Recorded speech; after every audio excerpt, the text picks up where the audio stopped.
but the whole place still smelled like bananas.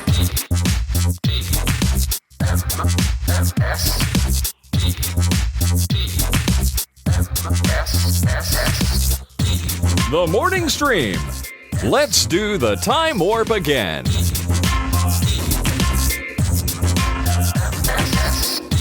Hello, everyone, and welcome to TMS. It is the morning stream for Tuesday, July 29th, 2025. This month is nearly over. I'm Scott Johnson, and this is Bobby Frankenberger sitting in for Brian Ibbett. Hello, Bobby. Hello, Bobby. Brian's still in D.C. He's in our nation's capital. Picked a good week. Speaking in the Senate, right? Yeah. Well, he's being questioned for his role in various scandals, and I think he'll be okay. Though I think it won't be too hard. He can take the fifth pretty often, is my understanding. He can do that all the time. That's what I hear from TV and movies. Yeah. Is that all you have to do to protect yourself from legal trouble is plead the fifth. Yeah, my all-night C-SPAN binges that I do, lots of fifth pleading. It's just how it is. But anyway, we're glad you're here. We're glad you're here, Bobby. I'm mixing all kinds of words up today, but it's good to have you here. Bobby's often a seat warmer when Brian's gone. How is his seat today? Full of farts and happiness, or what? What do we got going on? Surprisingly clean, but a little cold because you guys took a day off yesterday. So I'm doing my best to warm it up and stink it up, and nice. We're gonna work on that for his. Is he returning on Thursday? You guys have a show on Thursday. He'll be back for Thursday show. Yes. So tomorrow you'll be here. 2 days of Bobby. Brian will be back Thursday, and then the next week. Here's a little Johnson poll for you. Some tweaks coming to the formula here on TMS. Nothing crazy. Whoa. Nothing crazy. But some stuff that we've been thinking about for a long time. We're going to finally do it. And it's kind of exciting. And a little bit of prep going on, getting ready for it. But it's going to be great. So there you go. In all sincerity, Scott, I have to say that I'm always impressed that you guys, as long as you've been doing the show, you do tweak it a little bit every now and then. Here and there. You don't just say this works and then do it forever. Yeah. You evolve with the time. You try to tweak where needed. You make changes where you have to, and sometimes you make a change that at the time seems massive, and then 2 months later you're like, oh, that was nothing. Sometimes you make a tiny change that you think won't affect anything, and then 6 months later you have to readdress it because you're like, oh shoot, we should probably change that or bring it back or tweak it or whatever. We're nothing but if. No, we're not anything but. How's the phrase go when you say we're nothing if not? If not is the phrase I was looking for. If not, flexible, fluid, if you will. We're all fluid. Yeah, we're like 70% water. We're all fluid. Oh man, see now the science guy comes out, just pops right out. Sorry, that's fine. I'll take him anytime. I like science, so it works for me. Hey, I had a great time at the Fantastic Four viewing. Saw that with some tadpoolers. We did that on Saturday. Yes, it was Saturday. We had to wait a couple of days. We had a really good time at that movie. I'll say this spoiler-free comment about it. I really enjoyed it. I enjoyed it nearly as much as Superman, but I have the same beef with it as I did with Superman, which is my only beef. It needed about a half an hour more of stuff. There's just too much to cover in your quick 2 hours, and you're out. And it's not a complaint. It left me wanting more, and I look forward to more. But I think that this is the right tone, not just for Fantastic Four, but for this phase or this next jump in the MCU kind of progress to get away from all the multiverse crap and get back down to, closing Earth 616 down a little bit and quit having all these leaks and holes in it. And I think that everybody was extremely well cast in their roles. And I love the 60s future, retro future aesthetic that they decided to go with. And I can't believe they made Galactus work. So 616, that's Earth Prime, I believe. I think that's the right number. The universe that we've been seeing all the MCU stuff in so far? I think so. And also, well, good question. Marvel MCU universe. Let's find this out. Universe number. Because maybe I'm mixing the comic one up and the chat probably. Okay, here it is. Earth 616 is currently the MCU timeline. Okay. Let's see. I don't know what the current, there's a bunch of comic universes, so I don't think there's a Prime in the comics right now. But essentially, the MCU one is considered Prime. And yesterday, in Fantastic Four, or as I keep calling it, Final Fantasy IV by accident. I keep doing that. They show at the beginning Earth 10,000 something, whatever. It's like a whole different, Earth version. So that explains why Jim from The Office looks like Oberyn from Game of Thrones. That's a reference some of you guys will get. It'll take a few of you a minute, though, but you'll get there. Keep working on it.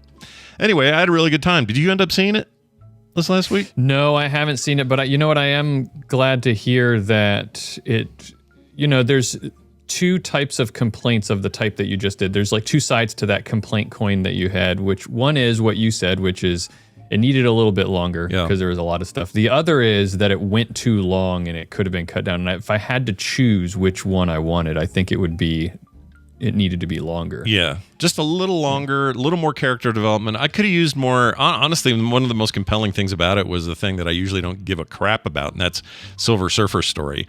Whether it's whichever universe they're doing. In this case, what's her name? Ball. I forgot her first name. From the comics, she's great. She's from I want to say the Ultimate universe in the comics. But anyway, she was not only great, but I longed for more of that. I thought she killed it. Yeah. I also longed for more Ben Grimm's story. Didn't get near enough of the thing, in my opinion. It's hard. It's an ensemble cast. It's a lot to get in. There's a lot of little threads to get ready for the next big phase of things. It's all good, though. Again, I'm not complaining. But they did not make a bad Marvel movie. This was a great time, and I really enjoyed it. Brian, you're allowed to critique it. That's true. Brian was supposed to send in, or at least attempted a couple of times to send in his review via voice cast, and it kept giving him errors. And we're not sure why. We think it might be his hotel Wi-Fi or something weird like that. So we're working on that. I'm going to try to have his little audio review sometime in the next day. Hopefully, if it comes through, we'll play it for you guys because he's the Marvel nerd of all Marvel nerds among us. Yeah. Now, I would fail miserably if I tried to name everybody in the tadpole who showed up for this thing, but I'm going to make an attempt to name most of you. Guy from Springville. I always forget your name, but dude from Springville. Or no, Pleasant Grove? Anyway, you came from South, all right? You're awesome. Love that guy. Love seeing him. Dude who can possibly get me tickets to the Utah Hockey Club / the Mammoth game upcoming. Not Mammoth. What is Mammoth? Right, the Mammoth. Right? Shit. Whatever our hockey team is now. I'm gonna. He's that guy. You and your wife, super nice. Thank you for showing up. You were great. He had to go right after, but we saw him for a minute. Ryan from down south also brought his kids. Kei Katsumi, always great to see her. KT Data, aka Kevin, and Rose Kitty, aka Noelle, or it's the other way around. Noelle, she goes by Rose Kitty. They were there. See, now I'm going to forget people. Oz was there. Got to meet him for the first time. Tall guy, nice. Big tall guy. Didn't expect another tall guy, but that was great to see. Just know I'm not alone. And then my wife, my daughter. Who else was there? There were other people. Shit, I'm going to forget somebody. People. Lots of people.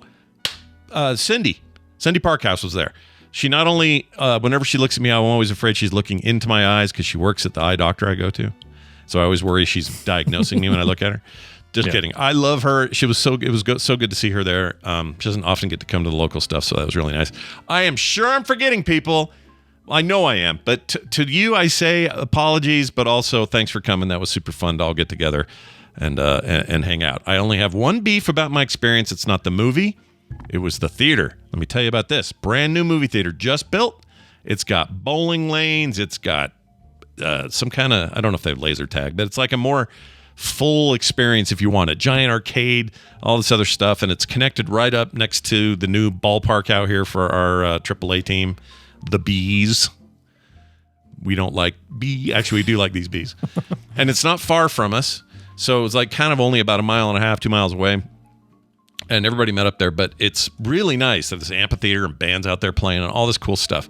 So we were excited because they also now offer in this theater your own little booth if you pay up to it. And we decided to splurge a little because we're like, why not? Let's try it. So Kim and I got this booth thing. It's basically like a enclosure behind your head and on the sides, then 2 seats, and then, the legs go up and they recline and all that, and they're kind of midway before the thing, so they're not too close, not too far back.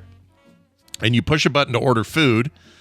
Up to 20 minutes before the showing, 20 minutes into the movie, you can still order, and then you can do something after. I can't remember what the deal is. Anyway, This food that they bring you is not on the menu out at the concessions. This is stuff they make special just for these new seats. Ooh. So better food. Like there were these sliders and this pizza that were way better than they should have been. Like the food is good. No issues there. The people there, very nice. Took care of us all. That's good. Here's the problem. Somebody's not an engineer. Or I should say somebody's not a sound engineer. Because these booth things, which gives you this weird sense of privacy, like you're in your own private movie theater with the high back and then the high sides. So you're looking out of this horseshoe kind of space. They didn't account for the fact that surround sound in movie theaters are about not only sound coming from all directions, including from the rear, but the stuff that's happening in front should come past you, not into you, and then get stuck around you.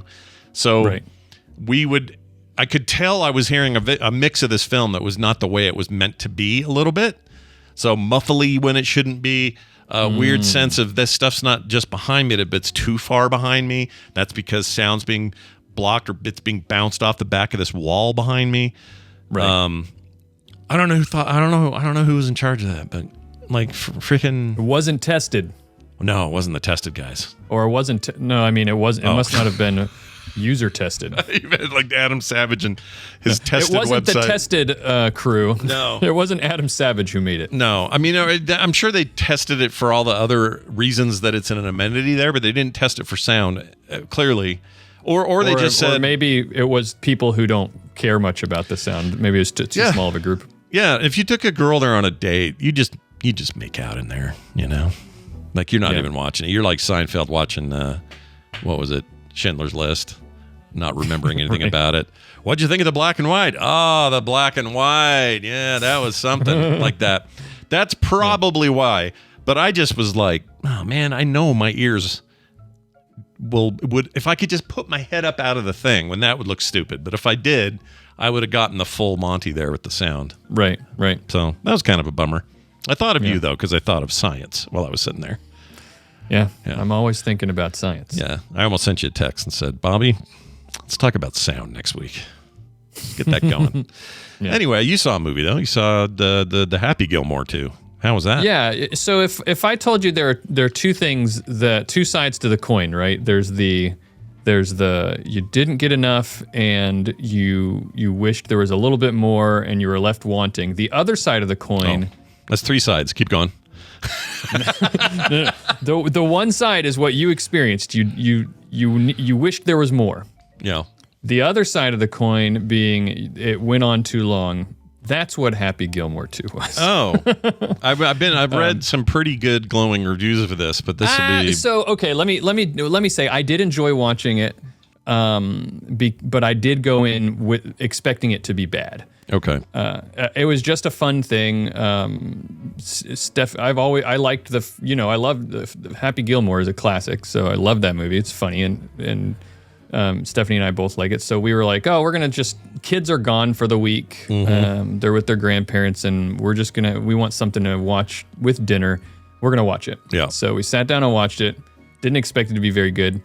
It had its moments. It was okay. It did surprise me in the, I don't know how much people care about spoilers for Happy Gilmore 2, but for those people who do care about them, I will respect your desire for no spoilers. The way it gets into basically being a Happy Gilmore movie where he's playing golf. It's interesting the way they do it. Yeah.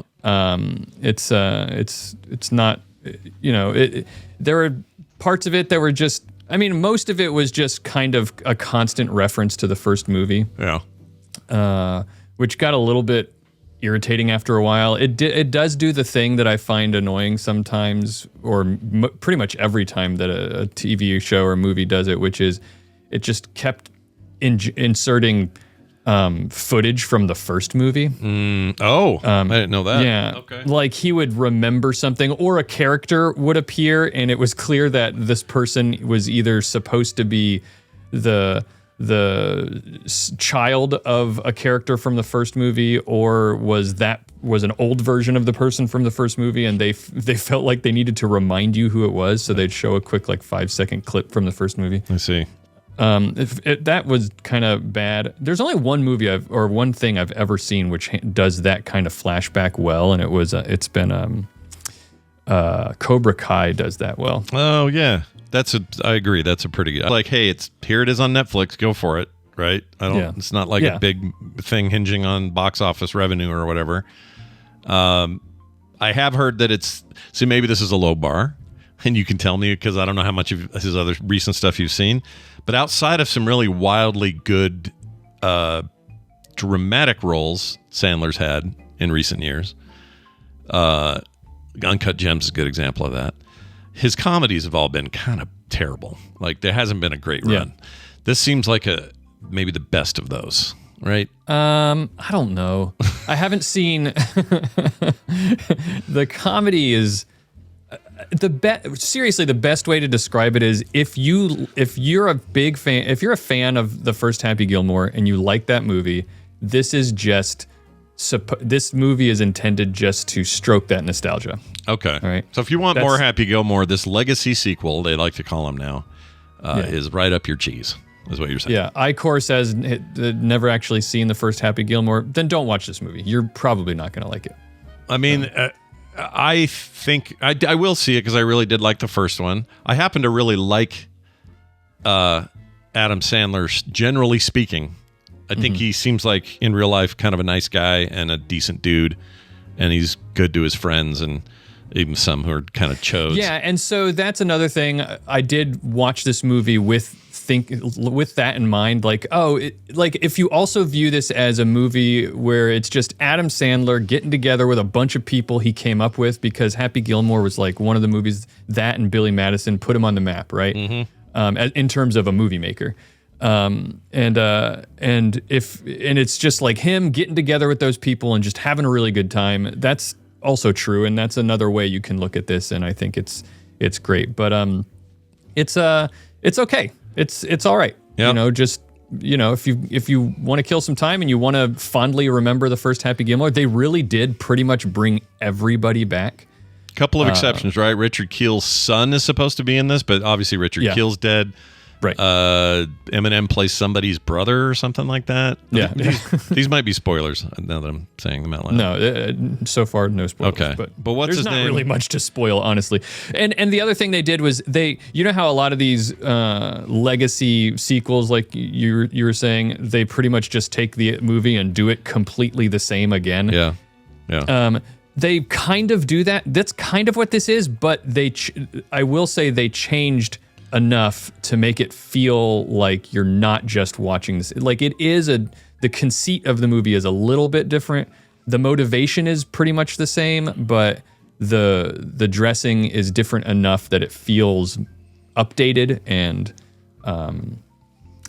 yeah. All right. I'm going to watch it. I'll see it, and I'll see it with fresh eyes, and also will carry your opinion in there as Bobby says this, but I'm going to try and see this and see how I land, and then perhaps we'll come back to the burning fires of TMS and talk about our experience. How about that? Yeah, all right. There you go. Sounds good. Travis in St. Louis, I hear you, literally, because I'm about to play something you sent in. So he sent in a text. It's actually converted to an AI voice call, his choice, not ours. I'm going to play it. This is all about bananas, specifically the Savannah bananas, not the kind you eat.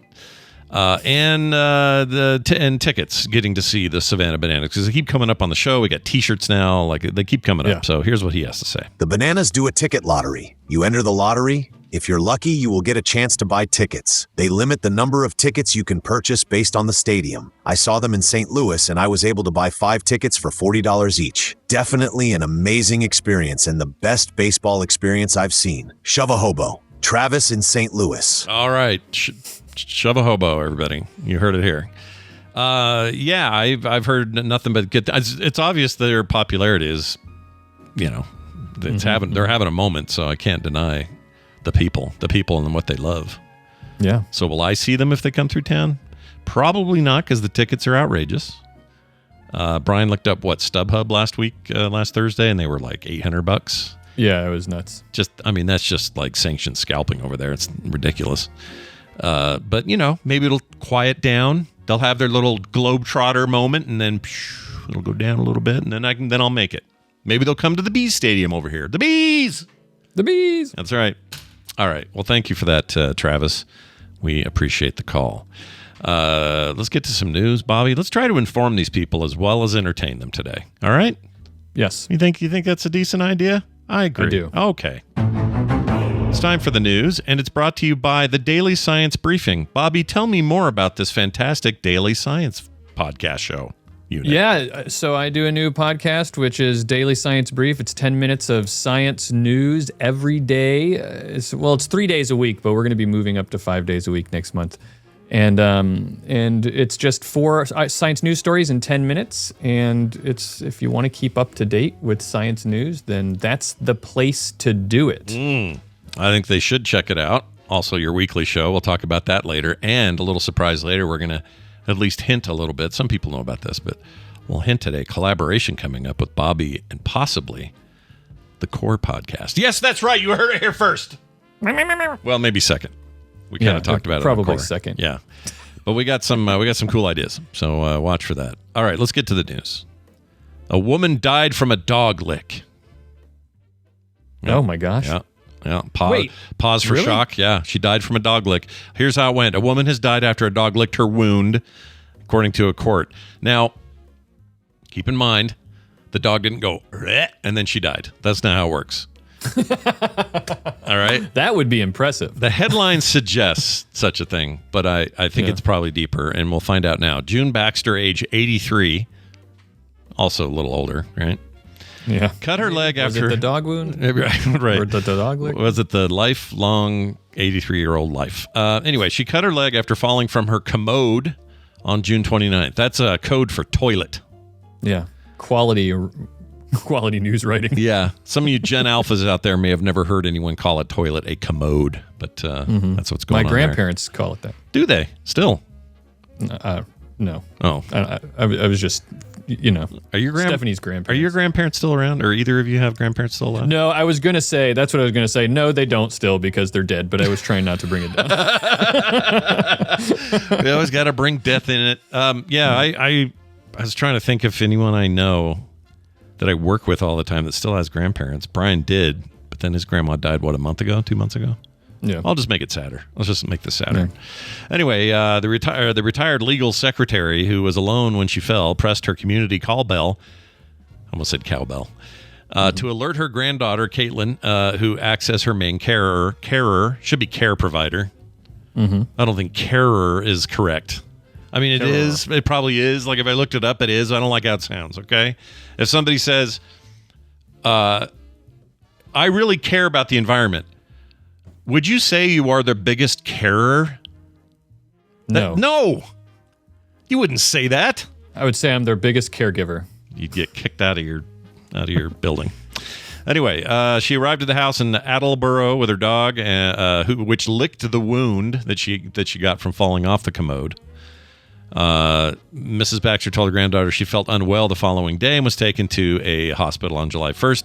Tests revealed the presence of Pasteurella multicida. Coda? You almost had it. Multicida. It is a bacterium commonly found in the mouths of animals. Mm-hmm. Her condition deteriorated despite treatment, and she died of septic shock. So what happened here is, dog got the old Pasteurella multicida there. Licked this poor lady's leg, and it all went bad from there. So the lesson is, don't let your dog lick your wounds. Although it's a myth. It's one of those myths, right? People think that you can do that because dogs and animals do that to clean their own wounds. Mm-hmm. But a couple problems with that. First, what else is a dog supposed to do to clean their own wounds? Right. They don't have first aid. No, they don't go, excuse me, hold on a second, owner. I need to go in and get my first aid kit and wrap this. Yeah. They don't do that. Second, the bacteria in a dog is different than the bacteria in a human, so you're not supposed to, don't mix them. So yeah, that's good. That's good advice. I like that. Also, dirty dog. Yeah, it's kind of a problem though because there's this episode of MythBusters, and their whole job is to bust myths, right? Yeah, they did one on dog mouths and human mouths, and the test basically showed that you had a dog lick a petri dish, and then you had a human lick a petri dish, and then you put those same petri dishes in a petri dish incubator thing overnight. I don't know what it was. It just sucked all the air out or something and just let them grow on whatever, no outside influence. Whatever was going to grow on these dishes grew in this environment. Incubator is the right word. Is that the right word? Okay. Yeah. They grow in there. The dog one had nothing. Had like a couple of dots that were just maybe starting to be little mold balls. But the human one was overflowing, just covered in garbage. And by human, I mean, I think it was like Adam Savage licked it or Jamie or somebody else on the team licked it. And the dogs looked like, oh man, not a lot of stuff going on here at the dog. And I think if you saw that, you may have the false impression that it's just fine. Let the dog lick everything. Let him lick my mouth. Let him, let him go for it. But we say nay. Don't do that. Yeah, it's not about how much bacteria, it's about what kinds. So everybody has bacteria, and so you have bacteria that live safely in and on you, and when you're invaded with foreign bacteria that you have problems. Yeah. Also, more science. See, I just can't stop. You can't leave it. You just can't. Here's this reminds me. If I'm gonna, nobody gets to pick how they're gonna go necessarily, but if I had to go, I wouldn't mind it being for me falling off a toilet and having a dog lick a thing and then get infected and then go the next day. Really? Oh, that, or if you're saying, hey, how do you feel about 13 straight months of horrible cancer deterioration? I see. Or how do you feel about dying in a fire? Or how do you feel about, you know what I mean? Well, Scott, if your choices are... yeah, give me 5 choices, and if one of them is... in a fire, or basically anything else... then I'm going to pick the other thing. Yeah. No, that's a fair point. I didn't really think of it. But yeah, okay, here you go. Let's do this. You got 3 choices. Mm-hmm. This is all a little morbid, but just stay with me, everybody. All right. Massive heart attack. Just non-recoverable heart attack, number 1. Mm-hmm. Or stroke. Swap them out. Doesn't matter. Whichever one. It's just a massive stroke or heart attack, like one of those deals. But you're on the toilet. Okay, when that happens. Okay. Number 2, you get the wound and the dog licks it, and now you got a little infection, and you deal with it for a couple of days, and then you're comfortable because they've taken good care of you at the hospital, and you die and you pass away. Yeah. Or 3rd, you slip off the edge of the Grand Canyon and fall 400 feet or however high it is to your death. Which of those 3 scenarios? If you could pick them, like 3 cards, death walks up and goes, hey, what's up? Take a card, and you pick one of those cards. You get to choose. Which one do you take? That's a really tough choice. So my instinct is to fall off the edge of the Grand Canyon because it'd probably be really fast. And kind of fun if you got the right attitude.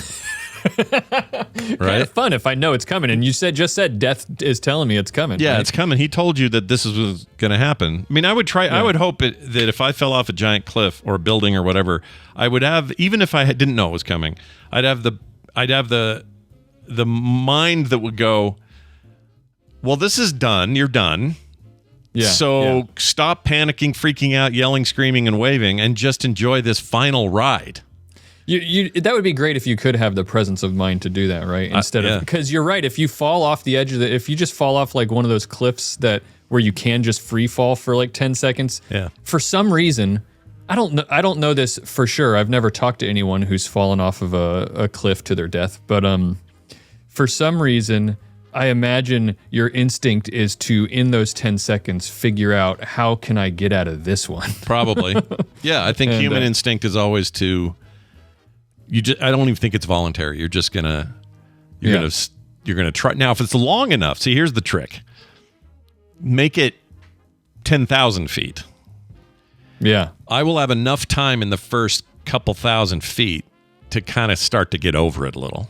Or you might even have time to pull out your phone and like update your will and yeah, do a quick status update, guys. I'm about 8,000 feet away from the final moment. I just wanted to. This say is my thanks for last all the post on laughs. social media. Yep. Yeah. Do a quick video selfie. Make a TikTok post. Yeah. I don't know, man. Like if you give me far enough to fall, like at some point, like if Gandalf had fallen through that little Middle Earth hole when the Balrog pulled him down after he said "Fly, you fools." If the Balrog would have just fallen into a different hole or died on the way down, and it was just Gandalf floating forever, Yeah. that wouldn't be that bad after a while. Is all I'm saying.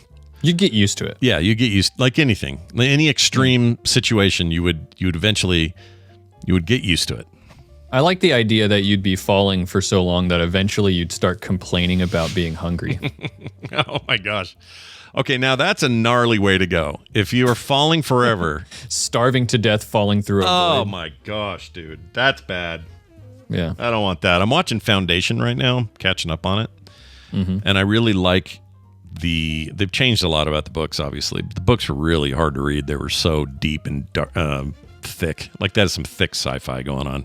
You have to really focus on it. Anybody with even a little ADD should probably not read Foundation, the Foundation novels. But the show is good at, like shows are, they're good at boiling stuff down and even whole cloth creating ideas that are just easier for audiences to glom onto or whatever and get the point across. Anyway, I'm really enjoying it, but there are a couple of things about it that Star Trek does this sometimes, but that just makes you think real hard and just opens your mind to like, oh, if that's how we could do that with time and space, oh my gosh, that's insane. And they mess with time in ways, and like hibernation, like cryo hibernation that lasts a very long time, but then somehow 138 years later, the person who was asleep is still like chiefly in charge of the effect of what happened while they were dead, or not dead, but it's a whole thing. And my brain just starts farting left and right, like, oh my gosh, I don't know what's real anymore. That show's really good, though. I like it. It is good. Yeah. I love.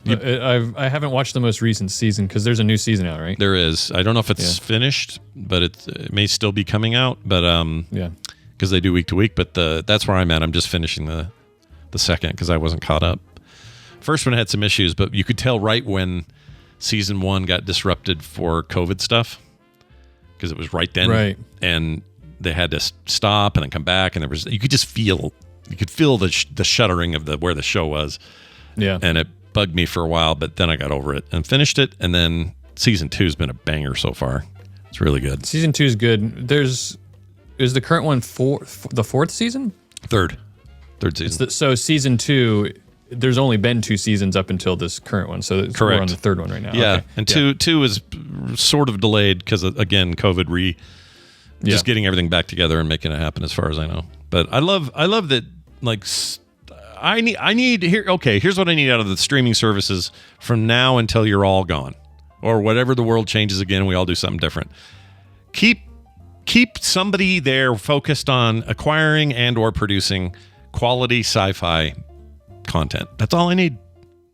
Everything else can come and go and be great and dumb and everything in between, whatever. But just keep taking risks and spending budget on smart, well-made sci-fi. And right now, I will say, Apple TV Plus kind of leading the charge in that way. They have some, like every one of their sci-fi series very good, really good. And there's multiples, and you're missing out if you haven't seen them. I wish we'd get more of that kind of stuff out of like the Netflixes of the world. They have their fair share, but a lot of their stuff is imported, or they buy it from a foreign market and repurpose it or whatever. I just want that to be a mainstay. It's the stuff that makes humans think. It makes us dream. It makes us reach further, Yeah.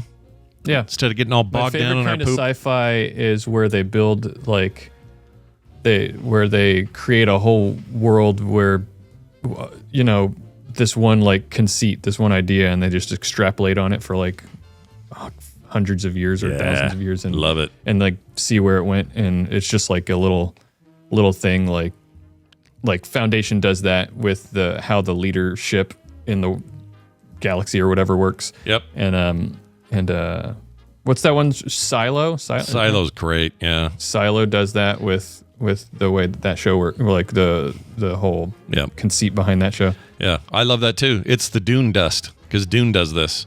I feel like Dune, the book, is like the OG. Like, what if a thing happens and goes on and is connected for millennia? Just keep going and going. People forget at some point that book series jumps 10,000 years, and there's a giant worm god. Yeah, like it's some wild stuff, man. And I love it. Yeah. More of that, please. That'd be great. Okay. Our next story. Anyway, it's thoughts and prayers of that lady. I hope your family's okay. Yeah. Florida woman caught trying to carry. Oh, there's another Florida lady. I didn't mean to do that, but let's do it. A Florida woman caught trying to carry turtles through the airport security area in her bra, according to the TSA. Oh my gosh. Oh yeah, I could probably do this in my bra. It makes sense though. Yeah. That you would try to. That's where you would try to. I mean, no, because the shells, the big round shells. Sure, shape. I mean, we're not. There's no comment about anything other than if you are trying to smuggle through the TSA living turtles, where else are you going to put them? Shove them either in the back of your pants, where your butt cheeks are. Yeah. Or where your breasts are. Sure. Feels like breasts are a good choice, unless you're a dude. Unless TSA exists with their machines that can scan you. Yeah, and they do.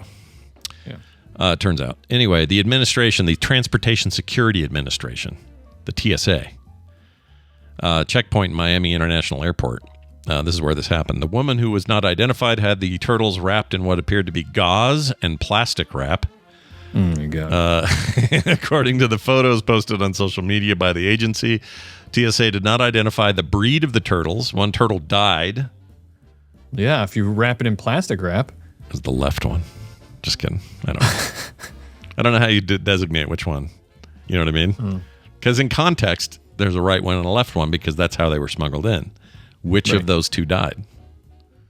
Or if you're in Total Recall universe, there are 3 turtles. And if you know that reference, we can be friends. Anyway, the surviving reptile was turned. Wait, they're reptiles? Yeah, they are. Yeah. Why does that always hit me wrong? Why was I raised in a way that would make me question that every time I hear a turtle is a reptile? Because I do. I think when you think of reptiles, you think of lizards. I do. Yeah. And snakes are reptiles, right? Yeah. Yes. Starting to question everything now. Okay, so snakes, lizards, and turtles. There you go. They're all in there. I guess you know what it is? I don't think of reptiles as creatures that have structures attached to them, even though I know it's an organic structure. I think of it as like a crab. Or not like a crab. Like a crab that's got a shell on him that he crawled into and then made his house. I think of that. Right. You know? I know it's a little weird. Some species can sometimes, like the groupings of species can sometimes, and reptile's not a species, but I can't remember what the taxonomical word is for that grouping, but the grouping of those things can sometimes be weird. Like a lot of times we think reptiles versus amphibians, right?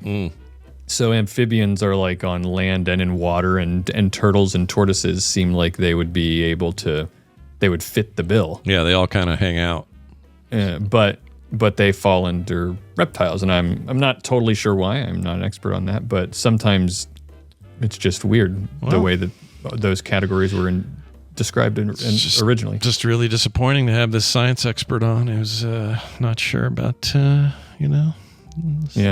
I aim to disappoint. So just kidding. Future topic though. Why? Okay, so they're all cold-blooded. We know that. All the things you just mentioned, amphibians and reptiles. Right. One of them is in Mortal Kombat, reptile. And that's it. That's all I got. Oh, sorry. It looked like the show was ending there. Hey, let's get to the rest of this. So this is what the TSA said. This was all the surviving one got sent to the Department of Fish and Wildlife, so that's cool.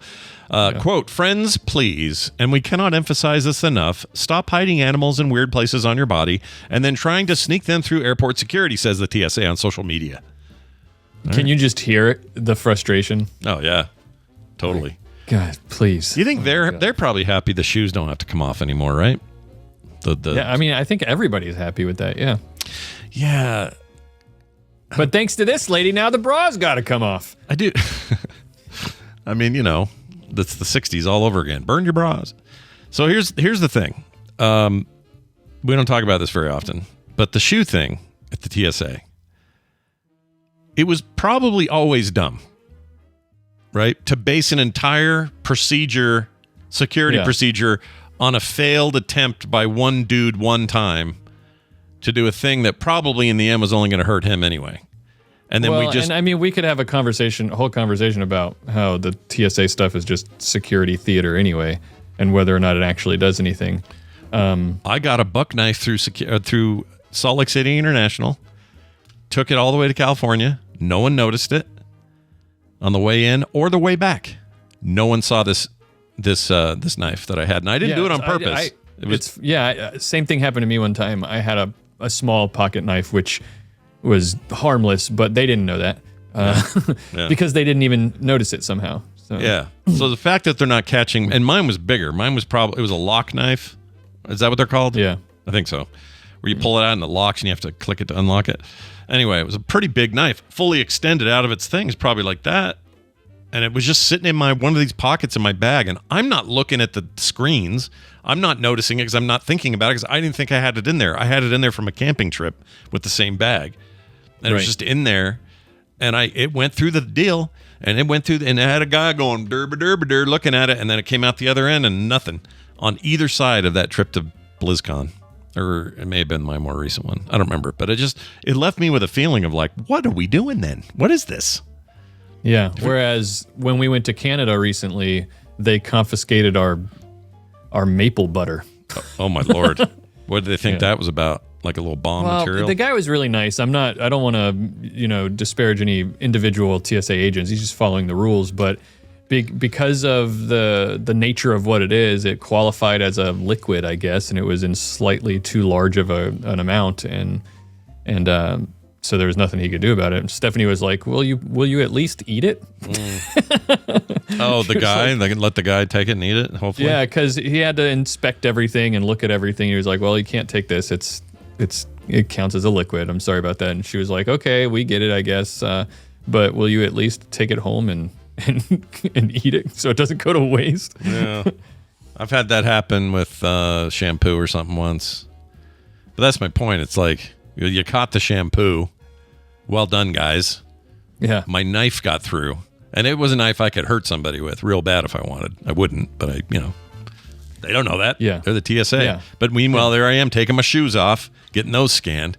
Better make sure these freaking Chuck Taylors aren't loaded for bear, Yeah, and that's the one. I mean, the one place, the one thing, taking your shoes off, that really took so long to.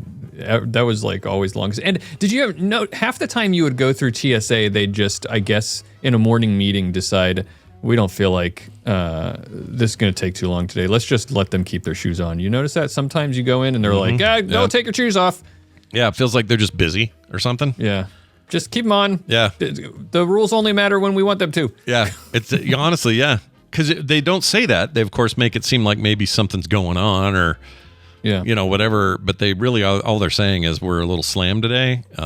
Larry left early and never came back. So don't worry about your shoes.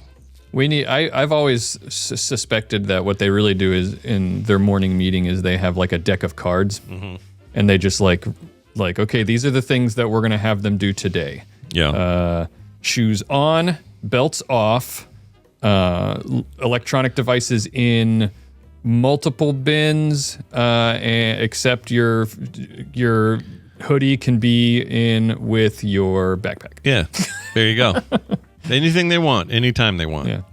Although, okay, I'll say this. If I'm in prison or I'm in that room, the holding cell, there's like a toilet and like 50 people in there waiting for their, you see it in movies and stuff.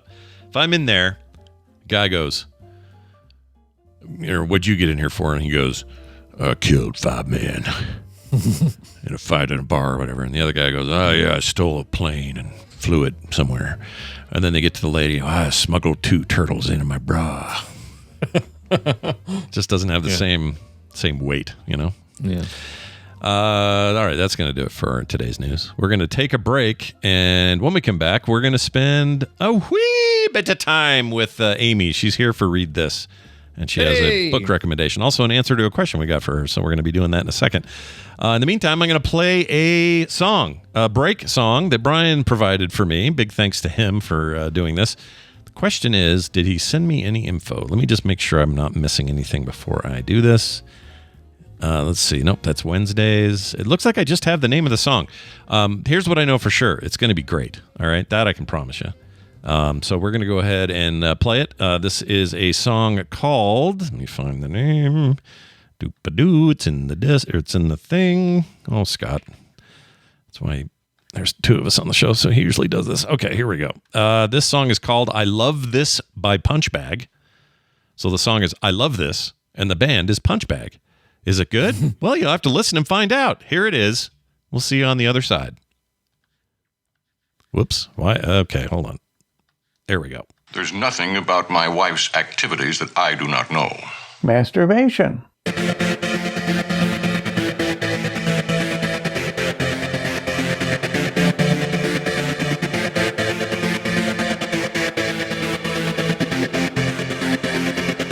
All right, we're back. That song, once again, is I Love This by Punchbag. Go check it out wherever you get your music. Let's get to some time with Amy. Oh, I just realized I didn't send her a link. That'd be important. She's going to want that. So I'm going to do that. Oh, no, you know what? I do her on Discord because she likes video. Never mind. Never mind, everybody. Calm yourself down. Everything's fine. And it's not calling her, though. Okay, great. Discord, you're doing great. Call unavailable. Doing great, Discord. Keep it up. I'll reload Discord and see perhaps if there's an update or something. There's always an update. Yeah.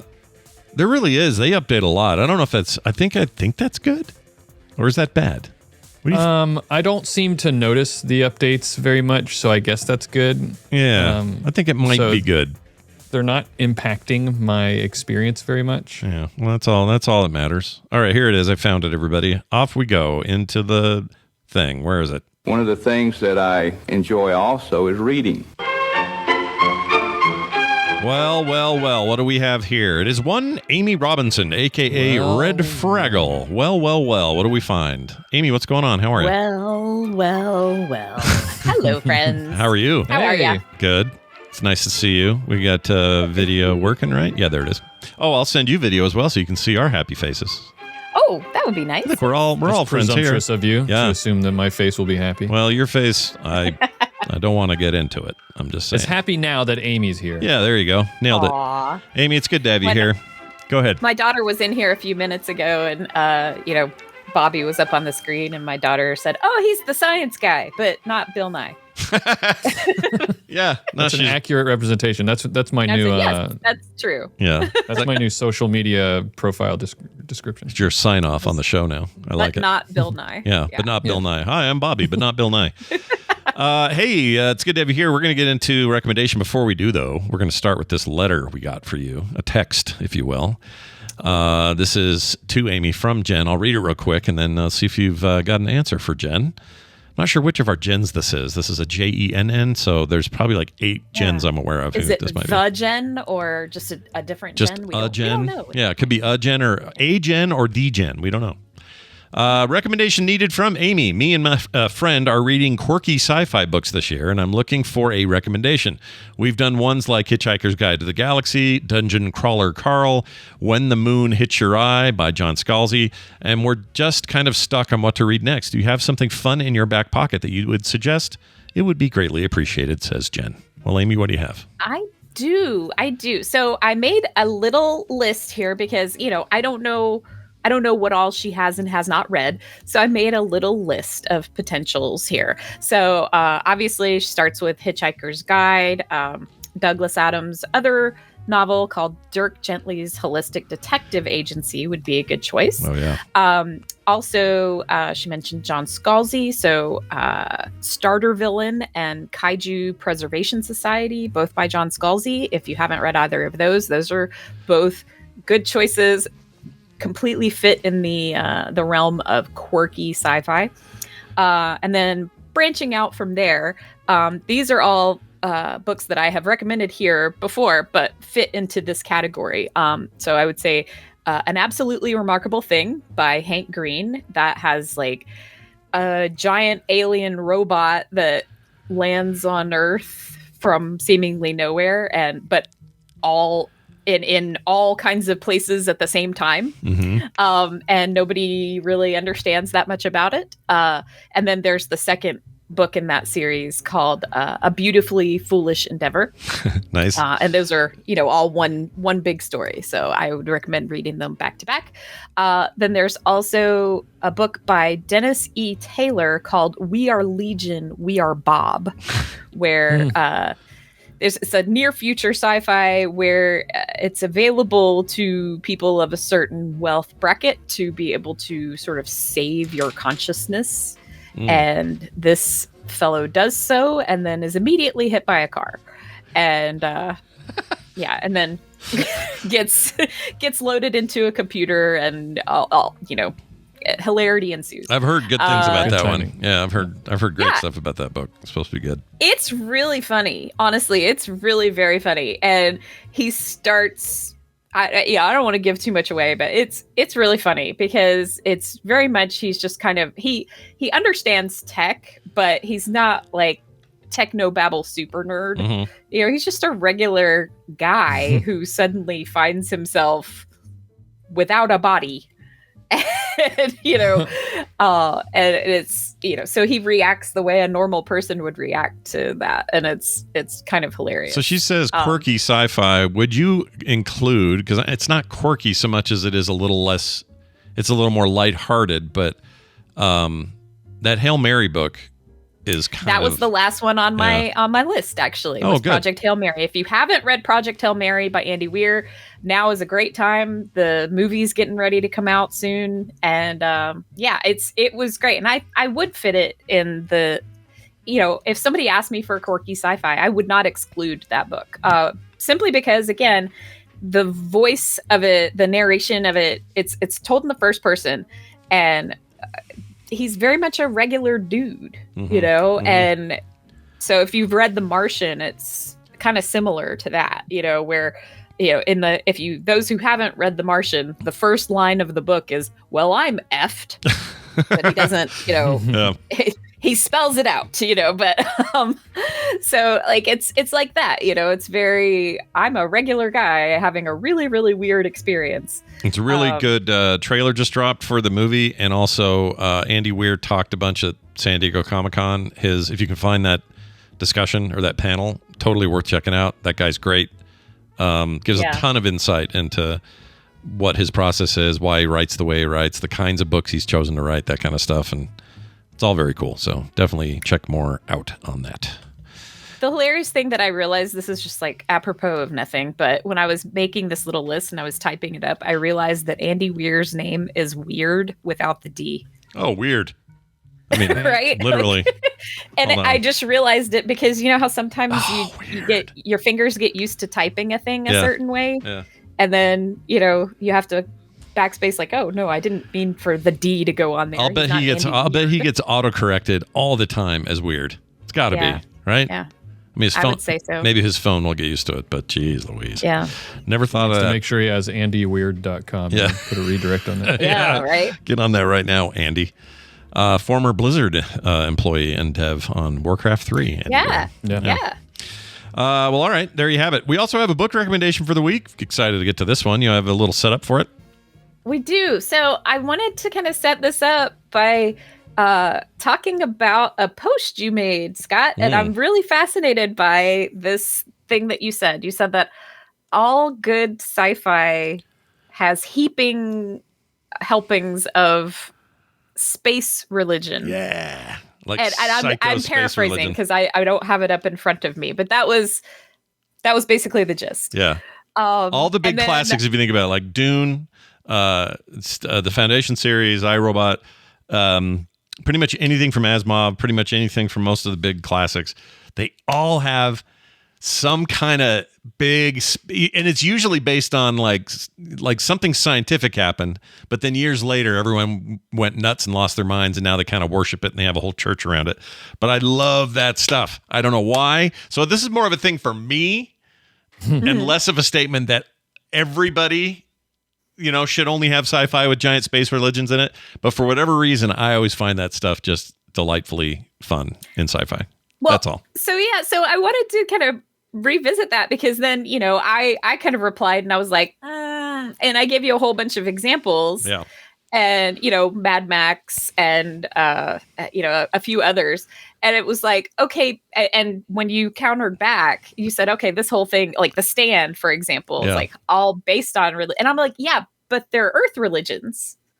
Like you said, space religion. No, that's a good point. That's a good point. Like, did I misunderstand or? Yeah, no, that's a really good point. Like in the Mad Max case, they are very religious, but it's a hodgepodge of stuff. It's like Immortan Joe promises that his war boys will meet him at the gates of Valhalla if they die in battle.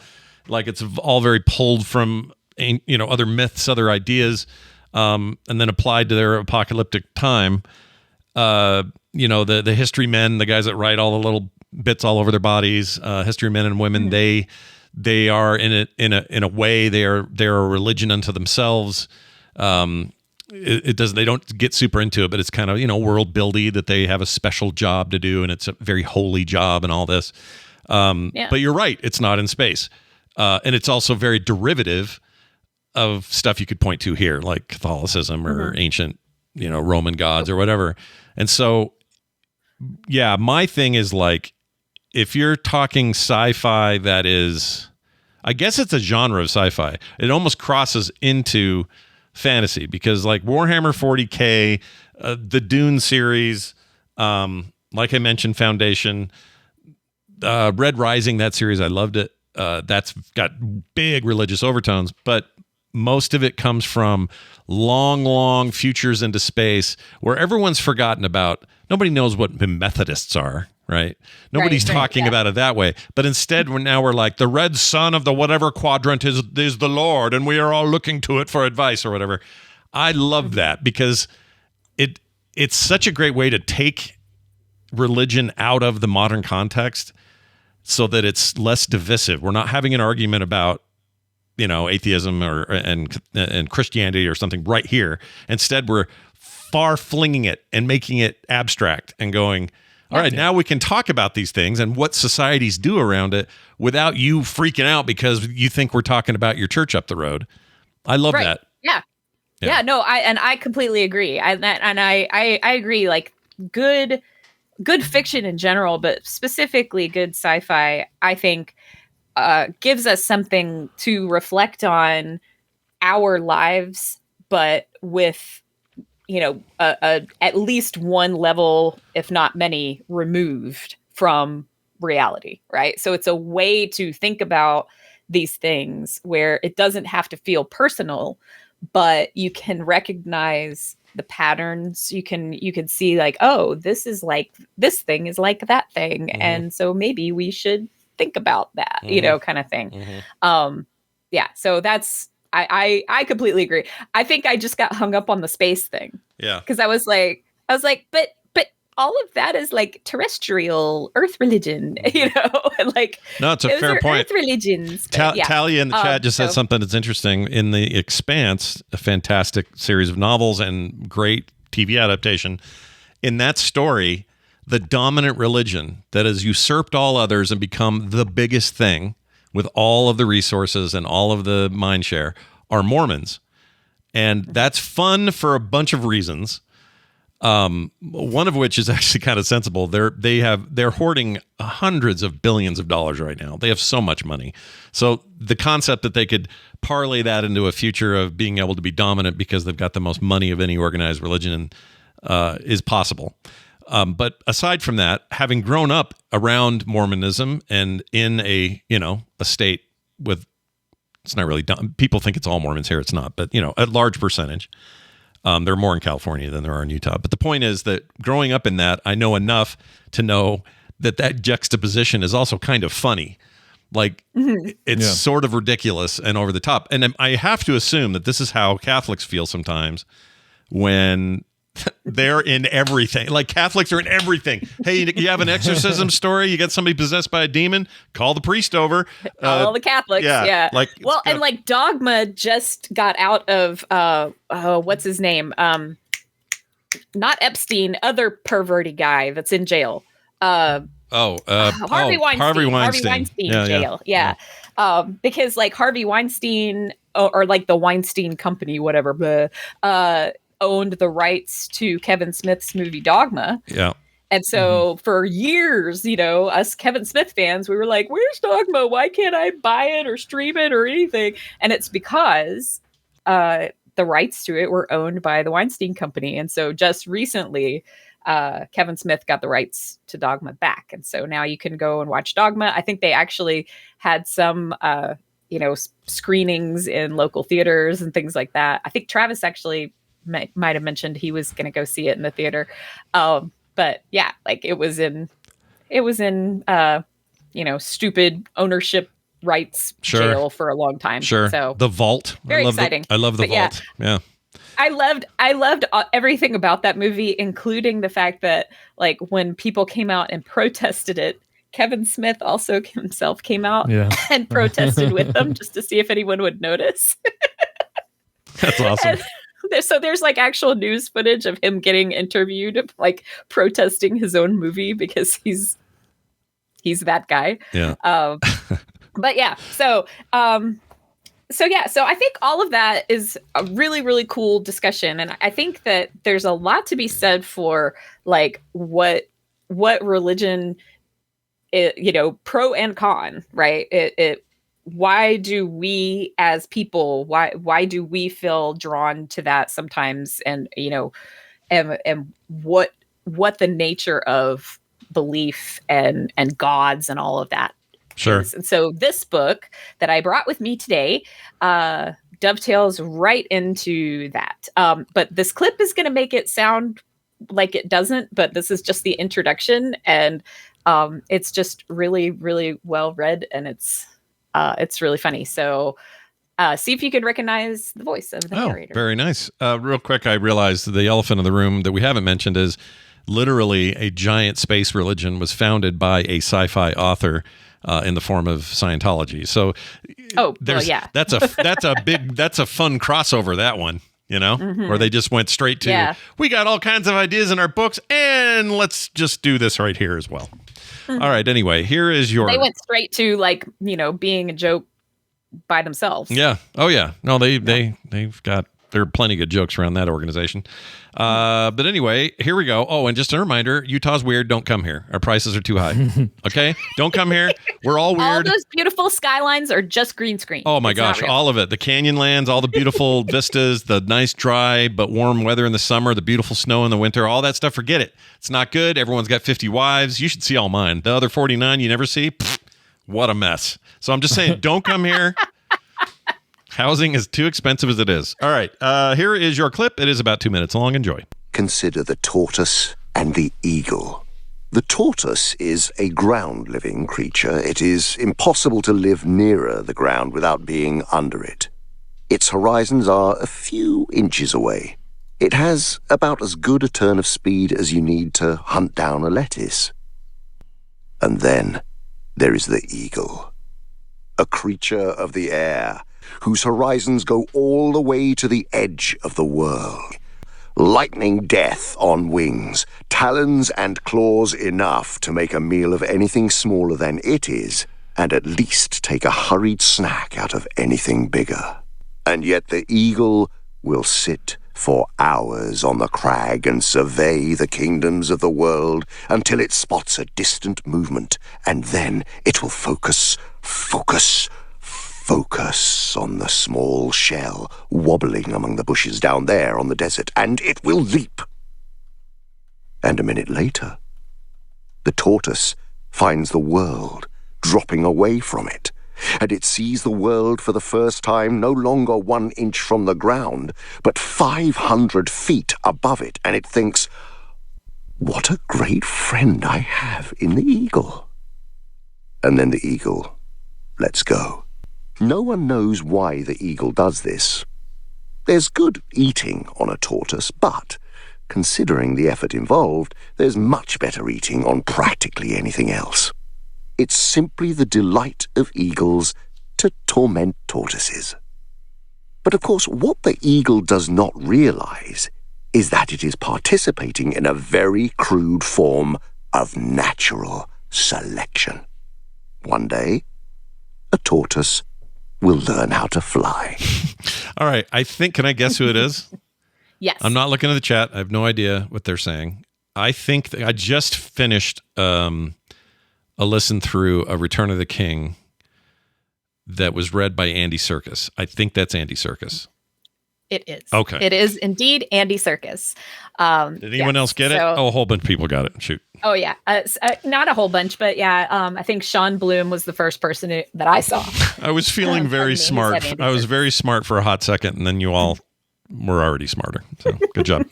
Anyway. No, it took him a hot second. So yes, this is Small Gods by Terry Pratchett, and it is narrated by Andy Serkis, and also the audiobook also features Bill Nighy. So yeah, like I'm also not a science guy. No.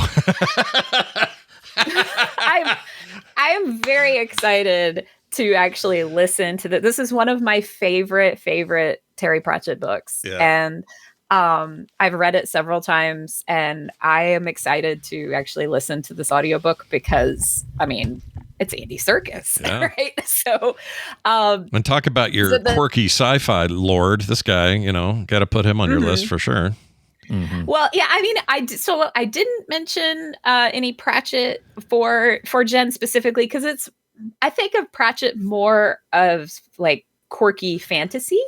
But yeah, I mean, if the quirky is the main thing you're looking for, then sure, yeah, go for, I mean, Terry Pratchett all day long. And in particular, people who like Douglas Adams, that dovetails right into Terry Pratchett, right? Mm-hmm. But since she mentioned sci-fi, I figured, okay, but absolutely right. Terry Pratchett is wonderful if you like, quirky, kind of tongue-in-cheek, mostly fantasy, but there's a couple of sci-fi books, right? Doesn't he have like I don't know, isn't there? I thought he had some like explicitly sci-fi books. Maybe I'm wrong about that. I thought there was something like Long Earth or some name like that. I mean, yes. So I have the stuff that I've read by Terry Pratchett is all the Discworld stuff, Gotcha. which is that's very fantasy based. Sure. But yeah, so anyway. I think and Good Omens, but also fantasy. Good Omens also fits into the theme today of weird religion. So this book is really fun. So it takes place on Discworld, and if you remember, anybody who's read any Discworld or has heard me talk about Discworld, one of the key things about Discworld as a whole is belief makes it true, right? So sure. Children who believe that there's a boogeyman under their bed, there is actually a boogeyman under their bed. And the more that you believe in a thing, the more true it becomes. And so this book really deals with that and like how powerful belief is, and how really like we and as potential believers, we are the ones who give power to the gods. Like self-fulfilling prophecy. A good example would be like if enough people are end times believers, we will self-fulfill that by just destroying everybody and each other, right? That's kind of the idea. I mean, that's the parallel. Sort of. That's some of the stuff that can come up is like, if we talked about it now on the ground, everybody's going to be annoyed that we're having an argument about, people's religious beliefs that we are in the end times. And that means destroy your enemies, Jesus is coming, blah, blah, blah. But you take it out of that context, move it into a fantasy or sci-fi realm, and talk about some of those sorts of things. To my original point, you kind of can have those conversations without affecting people or whatever. And so, yeah, this is, it's kind of that, it's less, I would say it's less a cautionary tale about that, and just more, it deals more with like, hey, these beings, at least in this setting, right? In the setting of Discworld, there are literally billions of gods. And that's why it's called small gods. They're these little tiny, whispers in the desert, and they only gain any kind of form when someone believes in them. Gotcha. And so, the whole story starts in, you'll love this, it starts in a desert, and there's a weird cult who, and this is hilarious to me. There's a weird cult called the Omnians, and they believe in the great god Om, and they believe that the earth is round. And they're weirdos for that because, of course, Discworld is in fact flat. So, like, it's right there in the name. Flips, yeah. Right? Just flips that whole thing on its ear. But they are this, like, really, it's almost a retelling of, like, the Spanish Inquisition in a lot of ways. Like, they have inquisitors, and, like, they torture people. So in fact, the blurb for this on Goodread is, in the beginning was the word, and the word was, hey, you. For brother, the novice, is the chosen one. He wants peace and justice and brotherly love. He also wants the Inquisition to stop torturing him now, please. So the interesting thing about this is, and the reason why it brings up the whole parable of the tortoise and the eagle, is because the great god Om, who has these big, huge churches and this, really well-known following, nobody actually believes in him. Oh. They all go to church. They all do their thing because they're afraid of the Inquisition. I know these people. But, I know some of these people. They exist in real life. There's only one person who actually really believes in Om anymore. And as his believership shrinks, so does his form. Yeah. So Om is now trapped in the body of a tortoise. This is the most Terry Pratchett ass thing I've ever heard in my life. Right? Yeah. Right? So yeah, it's and like I say, it's just a really great read, and it's really interesting because, like, when a whole bunch of people believe in a god, he gets humongous and he has great power, right? And then, it feeds on itself. But then when that wanes, he becomes smaller and smaller. Isn't that this chief conceit or concept in American Gods, kind of, right? Like everybody, or Odin and all these ancient gods they don't have the power they used to have because nobody believes anymore. It's kind of that nobody idea. believes in them anymore. Yeah. Yep, exactly. Yeah. That's exactly right. So yeah, and he's kind of he's kind of the janitor at the, he's a novice. So they have monks and they have acolytes and whatnot, but he's a novice and has always been, and you kind of get the idea that he's maybe a little slow, like intellectually, he's not the smartest cookie, but he is genuine, right? He is just a pure, genuine soul, and he wholeheartedly believes in the great god Om. And yeah, so then Om has to find him and see if he can, get back any of his believership. Is the Om thing, the Om thing feels like a nice joke toward omnipotence. Am I not wrong in assuming that? Probably, right? Probably, yeah. Okay. I love it. Very Terry Pratchett. Well, there you have it. Recommendations ahoy, everybody. Oh, give them the name of the book one more time, this particular book. The name of the book is Small Gods by Terry Pratchett. Nice. And go back and go ahead. Yep, go get that from the Pumpkin Cottage, our lovely sponsors who are sponsoring this segment. I've put the link in the chat there. I don't know if the link for today's book specifically is up yet, but that gets you the... I think they're out of town right now. I think, yeah, because they didn't come to the movie the other day, and they were supposed to. He had tickets and everything, but then there's some out of town thing going on with Hootie. But yeah, go check it out. He knows. Yeah, Hootie's got the information and everything, so soon it'll get updated there, and then you can get the book from there. Yep, because we want to support our lovely tadpoolers. Absolutely. Again, that link for listeners only who can't see this on screen, bit.li/pumpkin cottage. That's it. Support small businesses, everybody. TMS. It's a good idea. Oh yeah. Did I put Did I forget the TMS It's part? bit.ly Pumpkin Cottage TMS. Oh, yeah, Bobby, yeah. you're so quiet. Yeah, You haven't yeah. talked. Hey, Bobby, got a question? Ask anything. Ask Amy anything. Oh, yeah, they don't like Bobby. They don't want him talking. How many? Yeah, that's the dogs have spoken. Yeah. No, Bobby, did you have anything you wanted to add? Sorry, we No, did kind I of don't walk read all very around it. much, unfortunately. Well, I do read a lot, but It's all boring It's all science work. shit. Yeah, it's I all was gonna work. say.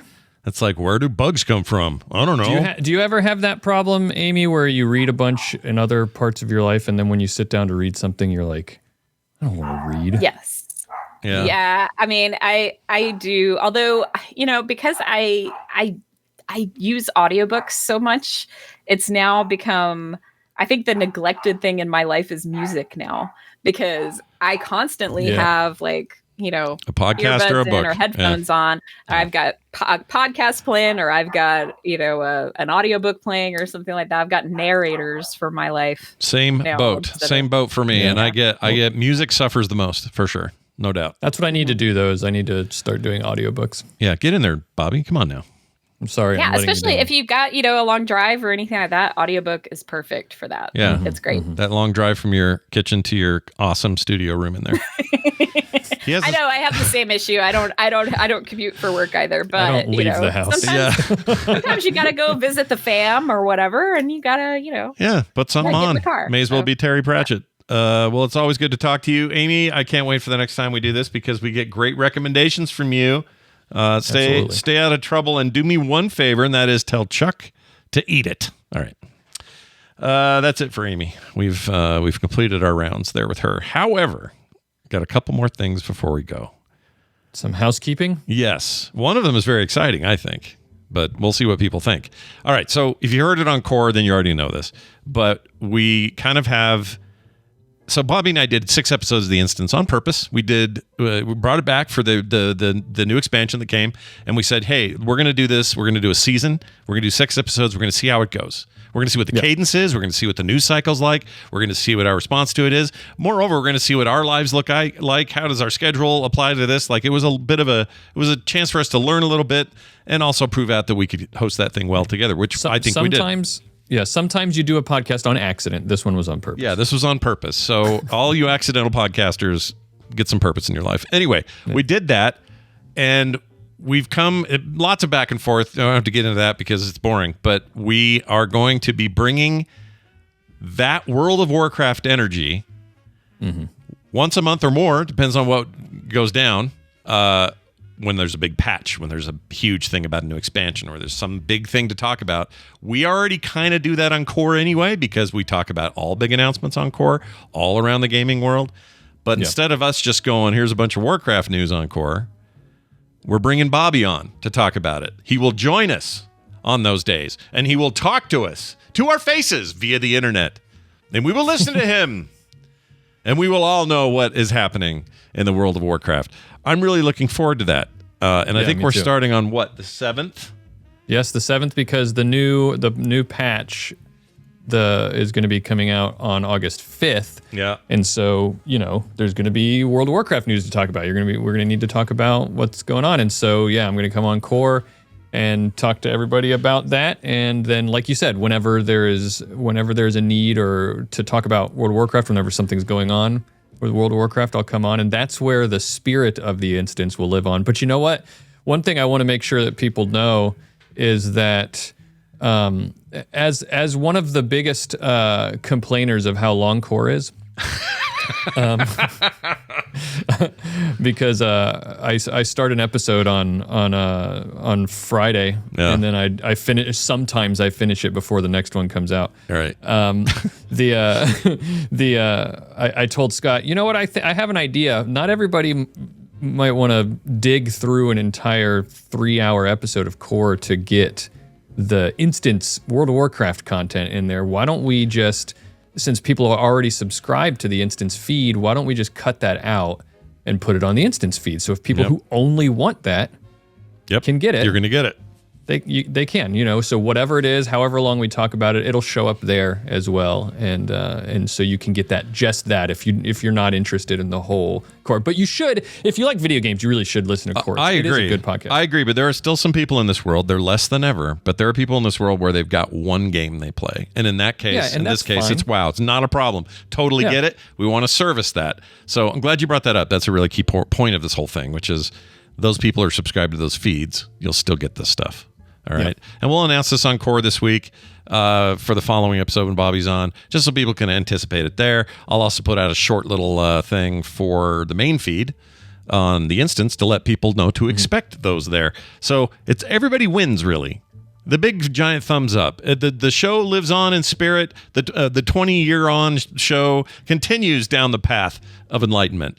Meanwhile, we adhere it to a more modern world where, the games media has changed. Right. And we're right here in the thick of it. All right. There's that. That's very exciting. Also, we have an outro song to play today. Oh, before we do, though, Bobby, tell people once again about your shows. You got the weekly and you got the near daily. Tell people where to get it and what's going on. Well, you guys all know about my weekly podcast, All Around Science, where Maura and I talk about science news, and that's the place to go if you just want to hear us having some conversations about what we like in science and a little bit of that kind of stuff. But if you're interested in science news daily, we've got Daily Science Brief. I just put one out. It's going to be coming out in 25 minutes as of the time that we're recording this. It releases every day at 1 p.m. Oh, my Lord. And that one, we're going to be talking about Neanderthals who probably ate maggots as a primary food source. Vaccines they're testing out delivery of vaccines using dental floss. That's really weird. But the dental floss is made of maggots. Oh, maybe not. Yeah. Well, you'll have to listen to find out if that's true or not. All right. I'm excited. Your show's awesome. So check it out. Maura's great on there, of course. And we talked about the daily news briefing as well, or the science briefing. Check out all that stuff. Bobby, you'll be back here tomorrow. We'll have a chance to talk about it again. Yeah. Thanks for being here today. Thank you all for listening. And Brian, I don't know if Brian's listening today. I doubt it. He's on vacation. But if he's listening, send me that review of Fantastic Four. I almost said Final Fantasy IV again. I almost did it. It's the FF4, F4. Yeah. Right? So it's confusing. Around the house, I've been calling it Fantastic Four, like that. Like not Fantastic Four, but Fantastic Four. They're the Fantastic Four. Yeah, I love doing that. It annoys my family, so that's why I do it. Anyway, we're going to play a song. We're going to get out of here. Chat room, hang around for titles and for all that fun stuff. We'll be doing that shortly. But for the rest of you folks, let's get you gone with a song. I'm going to go ahead and pull up Brian's note on this thing. Here we go. And where did it go? Oh, gosh. Hold on. Hold on to your butts. This is the part of the show that I don't do very often. Here we go. Tuesday's request. This is from Carl in Idaho. All right. Carl in Idaho says, July 23rd is my birthday. Oh, let's give him a yay. There's a yay window and also a little song for you. Happy birthday to you. Anyway, he says the 23rd is my birthday and of my creative-minded son, Eli. Oh, they share a birthday. That's very nice. He has decided to do an entrepreneurial thing to try and be his own boss rather than join someone else's payroll. I'm inspired by Scott making the same choice so many years ago, and so I hope my son achieves success. Brian, please choose any motivational/inspirational song. That was the full quote. Well, Brian went with Titanium. You know the song Titanium? You heard of that? I mean, you know about the element, the metal. Yeah. Yeah, we don't have to tell you about that. You know. But he's talking about the song. Great pump-up song, he says. Callie Malpass, or Malpass, not sure how you say it, is a British artist who started out doing session work.